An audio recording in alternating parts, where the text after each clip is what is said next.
Ito yung gate ng bahay. Hindi lang masyadong kita. Ito na yung pang-apat na beses kong magdidikit ng paskil para sa apartment for rent. Doon sa bahay na yun. Pero hindi ko alam, laging may nagtatanggal. Kita nyo naman, tanggal na naman yung dinikit kong paskil. Pangatlong dikit ko na yan, pero may nagtatanggal. Hindi ko alam kung sino, pero meron kaming mahinala kung sino nagtatanggal. Ngayon, ididikit ko na yung pang-apat na paskil.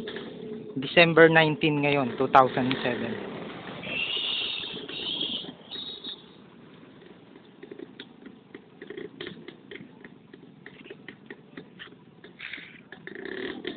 Bale, ito na yung pang-apat na paskil na ididikit ko. Kita nyo naman, apartment for rent.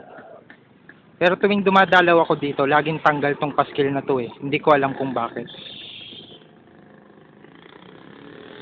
Kita nyo naman, kita pa yung pinagdikitan ko nung una na paskil. Pati yan. Laging may nagtatanggal, hindi ko alam kung sino. Ito yung gate. Doon banda yung bahay. Di lang kita kasi madilim. Bukas, babalikan din natin ulit to. Tingnan natin kung tanggal na naman yung paskil. Apartment for rent.